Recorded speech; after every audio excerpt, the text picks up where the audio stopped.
Abay ayos na nga muli itong si Ben Simmons at nilabas this game ang kanyang playmaking skills. Si Dennis Schroeder naman ay iniwan ang kalabang sentro at si Williams abay kinain ang kamao ni Immanuel Quickley dito. Last preseason game sa dalawang koponan na ito, Toronto Raptors versus Brooklyn Nets. Di na natin patagalin pa, start na agad tayo in the first quarter.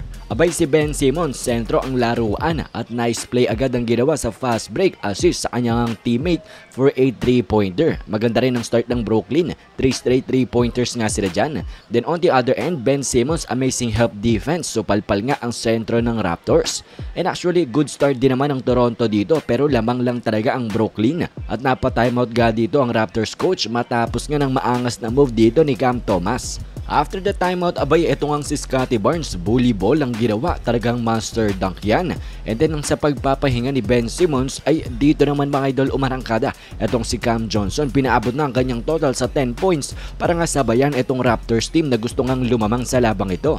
At dito rin si Dennis Schroeder, nilabas nga ang kanyang magandang move, iwan ang sentro ng Raptors for a 2-pointer. Pero at the end, nagtagumpay nga ang mga dayo na kuwanin ng lamang dahil 31-30 ang score natin, up by 1 itong Toronto. And actually this first quarter dapat marami nang assist etong si Ben, kaso hindi lang nga nako-convert sa points ng mga teammates ang kanyang magagandang pasa dito. Second quarter natin abay nadali nga itong si Williams ni Immanuel Quickley, parang nasuntok nga dito sa fast break attempt at bukang bad trip nga siya dyan pagtapos. At sa pagbabalik nga rin ni Ben Simmons sa court ay wala pa rin siyang field goal nang dahil panay pasa at assist nga ang ginagawa. Pero hindi na rin naman ay nagtagal at natulungan niya ang kanyang team na lumamang matapos nga ng kanyang putback dito. Ito rin ang kanyang first field goal of the game. Pero hindi nga nagpatalo dyan ang Toronto Raptors, and actually panilaki pa nga nila ang kanilang kalamangan. Ganda pa ng putback dito ni Grady Dick, pero itong si Cam Johnson abay talaga namang uminit sa labang ito in the second quarter at talagang binuwat ang opensa ng kanyang team. At matapos ng 2 quarters, meron na agad siyang 21 points on a very efficient 7 out of 11 shooting sa field. Pagdating naman dito sa ating third quarter, mainit pa rin itong si Cam Johnson. Ganda pa ng pass niya dito for Simmons for a 2-hand dunk. Pero ang size nga ng Raptors dito, samahan pa ng kanilang shooting, ay nagpahirap nga sa Brooklyn Nets. At sa hindi pa magandang communication ni Ben Simmons at Dennis Schroeder dito, isileya pang nakuha ng sentro dito ng Raptors at lumabo na sa 11-point lead ang lamang sa kanila. Timeout nga dyan ang Brooklyn.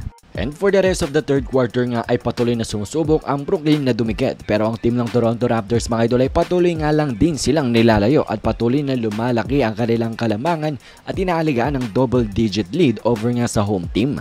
And basically ito ang naging storya natin for the rest of the third quarter. Pagdating naman sa ating fourth quarter ay pinahinga na ang mga starters at pinalaro na ang ibang mga players, and this game mga idol definitely an okay performance para kay Ben Simmons. He can definitely improve pagdating nga sa kanyang aggressiveness sa pag-score nang dahil panay assist nga ang kanyang hinahanap. Hindi tuloy siya masyadong binibigyan ng pansin ng depensa. And definitely kung mas magiging aggressive nga siya sa pagkuha ng kanyang points ay mas mapapadali ang kanyang paghanap sa kanyang teammates for assists. But definitely kayang-kaya pang mag-improve lalo na kung magiging healthy nga siya for the rest of the season.